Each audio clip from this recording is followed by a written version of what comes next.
સફળ નહીં ગઈ. મારો ભાઈ પૈસા માટે એવું ને પૈસા કમાવો તો તમારો કેમને યુઝ કર્યો બંને બેનો, પણ મારા ભાઈ એવું કદી નહીં કર્યું. મને કે ખાલી તમે નામ કમાવો, કે આપણે મજૂરી પેટ ભરું છે, આપણે 2 ટાઈમના રોટલા તો ગમે ત્યાં મળે, પણ આપણું નામ કદી નહીં ખોવાનું. એ મારા ભાઈએ અમને શીખ આપી છે. બાપ તો અમને શીખ આપવાનો તો જતો, પણ મારા ભાઈએ મને આપી છે. મારી મમ્મી એટલું દિમાગ નહીં હતી કે અમને શીખ આપે, એટલે મારા ભાઈનું બી નામ વધવું જોઈએ કે ના બંને આવી રીતે અમને હાથવે છે, એનું પરિવાર તો ધન્યવાદ સચ કે હા કે તમારી બેની સેવા કરે છે ને, એ પુન મળવાનું જ છે બધા એ જ. અને ભગવાન કોઈ ઉપરથી ઉતરીને આલતો નહીં કે લ્યો આ હું આલું છું, હમણાં ઘણા બધા ઓટોમેટિક કુદરત આપો. બધા ઘણા બધા આ વિડિયો જોઉં છું, એમના ભાઈ એમને મારતા હોય, એ પરિવાર મારતા હોય, અનાથ આશ્રમમાં મૂક્યા, કોણ કરે બધું. પણ મારી ભાભીને મારા ભાઈ એટલું પુણ્ય, ભલે ને પૈસા નહીં કમાય, ઇજ્જત બહુ કમાઈ છે. અને તમે એમ કહો ને કે આ મારા રસ્તામાં ઝાડુ મારા બે જશે, મારો બે જશે, એટલી મહેનત કરી. દયાળુ બી એવા છે, કોઈ ડોસીમાં જતા હોય ને તો બી બેસાડી લે, ભલે કોઈ વેણવા વાળા હોય ને તો એ ઉપાડીને જાય ને તોય બેસાડી, એ ઉપાડી લે, પૈસા ન લે. કોઈ લાડી લઈને જતા હોય ને, ફૂલ ચડતા હોય ટેમ્પા ઉપર, તે ના ચડતા હોય તો પછી ધક્કો મારે, એનું કામ પડ્યું મેં કે, પણ એનું પેલા કરે. એટલે એમ ભગવાન આલે કુદરત આપે. પણ હજુ મારા ભાઈ ભલે એ ભૂખ્યા ઊંઘી ગયા છે, પણ કદી એમને ખાધા વગર નહીં ઉડાય, કે કદી એમને આમ તાપલી નહીં મારી. એમની ઘરવાળી બી એવી જ છે. ભગવાન એના એક ઘરવાળી એવી નીકળી તો ભલે, પણ બીજી તો સારી મળી છે ને, ભગવાન આલે હાલે જ. એ તમારા પુણ્યથી, હા, તમારી પરિસ્થિતિ અને તમારી જે સેવા કરી છે ને એનું ફળ આલી કહેવાય ભગવાન. આ ઠંડુ મંગાય. પપ્પા બી એવા હતા, એવા મારા પપ્પાના જેમ જ છે. મારા પપ્પાના જેવા જ બને સંસ્કાર છે. ભગવાન કોઈ હજી કઈ તુકારો નહીં બોલ્યા એમ. તમારે હાઈટ નહીં, તમારે બધું તકલીફ છે, શરીરની બધી તકલીફ જ કહેવાય ઓપડો મારી. તે છતાં ભગવાને પાછું તમને ભય આલે કે ના આલે? આલે. જે ભગવાને તમને આ દુઃખ જ કહેવાય. અને ક્યાંય બી જવું હોય ને તો અમને સાથે લઈને જાય, લઈને ફરે, એ આ ભગવાન જ કહેવાય. ત્યાં જાવ હોય લઈને જાય આવે. એ ચાલ તમારા ભાઈને અને તમારા ભાભીનો તમારે કોઈ દર જિંદગીમાં આભાર નહીં ભૂલવા. હા, ભૂલાય નહીં, કેમ કે એ તમારા ભગવાન જ કહેવાય.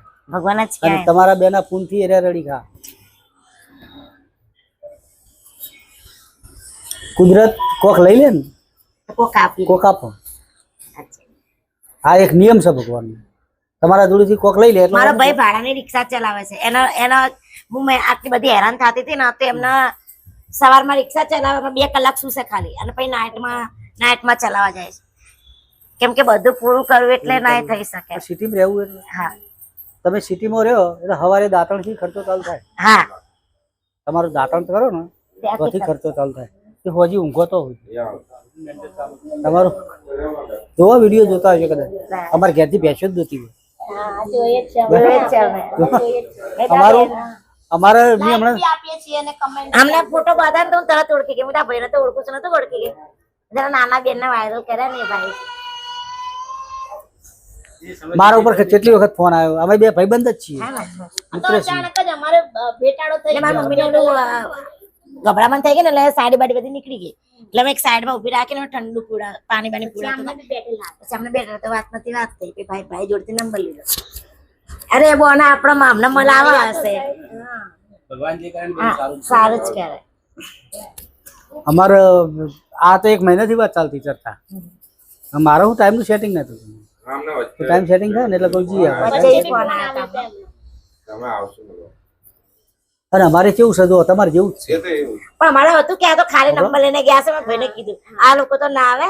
મેં કીધું આવામાં ધ્યાન ના, આપણને બેન રસમાં ખબર જ સેવા કરવા. જો સેવા એટલે મને સેવા કરવામાં ચમ રસ છે, હું તમને કહું લાવું પડી ગયું. પણ મારો હોય આવતા થોડો ટાઈમ લાગ્યો. અને ભગવાને મને કુદરતે માતાજીએ મને એક આ માધ્યમ આપ્યું. સાચી વાત છે. નક આપણે આ કરી શકીએ નહીં. આપણા જોડે માધ્યમ છે, લોકો આપણા જોડે ઓડિયન્સ છે. આપણે તો ના બીજાના થ્રુ અપાય. આપણા જોડે ઓડિયન્સ છે, એટલે મને અમર રસ વધારે. બાકી તમે આવું સારું કામ કરતો તો બધાને દુઆ લાગે ને તમને. અને તમારા શરીરથી બી હેલ્ધી હશો. ડાયાબિટીસ છે, ડાયાબિટીસ તો બધાનો સુગર વધારે થઈ જાય ને, ડાયાબિટીસ અમારે બી છે, બધાનો હોય ડાયાબિટીસ. પણ મને આરે રસ આવું અમારી જોડે થયું ને એટલે વિશ્વાસ તૂટી ગયો. કેટલી પેલા તો બહુ જ 20 કે 25 વખત આવું થયું હશે. ત્યારે અમે 10માની એક્ઝામ આપીને ત્યારથી જ્યારે એક્ઝામ આપીને 10માની 4 મંથ હતા, ખાલી 4 મહિના હતા અને 7 વિષયનું કવર કરવાનું. 15 વર્ષ પછી અમે એક્ઝામ આપી 10માની. તો એવી મહેનત કરીને અમે બંને બહેનો તો પહેલી ટ્રાયમાં નીકળી ગયા. 4 મહિનામાં અમે 7 વિષયનું કવર કરી નાખ્યું. એટલા માટે અમારા ન્યૂઝમાં બી આવ્યું હતું, પેપરમાં બી આવ્યું હતું. એટલે બધા ત્યારથી છે ને એ લોકો અમારું ઇન્ટરવ્યુ લેવા આવે. કેટલા તો ઇન્ટરવ્યુ લઈને ગયા બી પણ અને નંબર લઈ ગયા, પણ કોઈ બી ને એમનું જ કરતા હોય બધા. એમને જાણ પડે ને એમને જાણ પડી પછી અમે કોઈ બી ઇન્ટરવ્યુ લેવા આવે ને તો અમે ના જ પાડી દઈએ, નથી અપાવું અમારે. એટલે અમને કોને સમજાવ્યું ખબર? આપણે અમારે જયારે કોરોના આવ્યું ને તેમાં પરિસ્થિતિ બહુ વીક થઈ ગઈ. પછી એ વખત તમે કર્યું હોત ને તો વનવે નીકળી જાવ. તો હવે એમાં મને ખબર પડે નહીં. ફોન તો અમારી જોડે હતા પણ અમારા સર અંકિત સર એમને અમને મદદ કરી. કેબિન છે ને એમના બદલ જ છે. અને એક સોનલ મેમ, આ બંને મેડમે અમને આટલી મદદ કરી.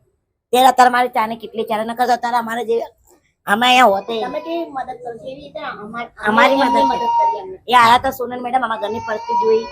પછી એમને કેબિન કે પૈસા આપશું તો કે વપરાઈ જશે. મેં કીધું મારા પૈસા નહીં જોતા, એવી મદદ કરો કે હું ખુદ કમાઈને ખાઈ શકું. એ પૈસા કમાય એવું કરી આપો. પૈસા 50,000 રૂપિયા કેટલા આપે, કેટલા દિવસ ચાલે. પછી અમને કેબિન 1 લાખ રૂપિયાનું કેબિન કરી આપ્યું. એમને બધું ભરાઈને આપ્યું હતું. પછી અમે ટગર ચાલુ કર્યું. સ્ટાર્ટિંગમાં તો કઈ જ મળતું નતું, અમે થાકી જતા હતા, કઈ જ નતું મળતું. ત્યારે બી કોઈ મદદ કરવા નતો, તો બી અંકિત સર સદ્ધર થઈ ગયા. અમને વારે ઘડી ખ્યાલ થઈ જાય તો વારે ઘડી પૈસા આપે, સામાન ભરાઈ દે. એમને ખબર છે કે છોકરી બહુ ખુદદાર છે, પૈસા લેશે નહીં. તે ઓટોમેટિક કોકના અંગાતે બધું મૂકી જાય, આપી જાય, આવી રીતે કરતા હતા.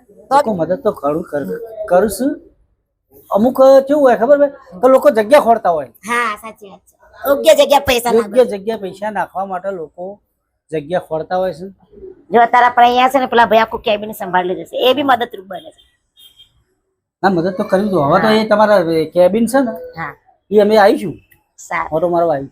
અમને એમ લાગશે કે હવે ટાઈમ થયો બેને મદદ કરી આવો. એટલે ભગવાન ને લઈ લે હે ને તો પાછું બીજું કોક તમને રસ્તો કાઢી આલશે. એ છે. હા અમે આવ્યા છીએ તો આનું કોક પરિણામ આવશે. સાચી વાત. તમે સંઘર્ષ કરો છો તો આનું કોક પરિણામ તો આવવાનું જ છે. તો દોસ્તો સપોર્ટ કરજો. સપોર્ટ કરવાની જરૂર છે. હું પણ સપોર્ટ કરું છું, તમે પણ સપોર્ટ કરજો. વિડીયોને શેર કરજો જેથી આ બે બહેનોને મદદ થાય. જય માતાજી મિત્રો. વિડીયોમાં એન્ડ સુધી બન્યા રહેવા બદલ તમારો બધાનો ખૂબ ખૂબ આભાર. અને વિડીયો ગમે હોય તો લાઈક જરૂર કરજો, ચેનલને સબસ્ક્રાઈબ કરજો. Thank you so much. વિડીયોમાં હજી બાકી છે, એન્ડ સુધી બન્યા રહેજો. એટલા કીધું કે પૈસા ઓલા તારા બેનને મળવા જશે, તમારે બી એમને મળવા આવવાનું. હા પછી તમે એમને બેન માને તો અમે તો એમને કરતાય ના લાગે. તમારે એક દાડો બધા ભેગો કરવો છે. એ તો ગાંધીનગર તો કોતો હોય. તમારે એમ કહેવાનું કે ખબર છે કે ડીસાની અંદર ઓલો પ્રોગ્રામ હતો ગરબાનો નોરતામાં, અને પેલા બેન તમારી જોડે હતા, એમને ઓળખો છો તમે? એ તમને કહી દેશે. એમાં પીવા જઈને એમ કે એવું તો અમારા આજુબાજુના ગામડામાં 4-5 છે પગને એવું બધું.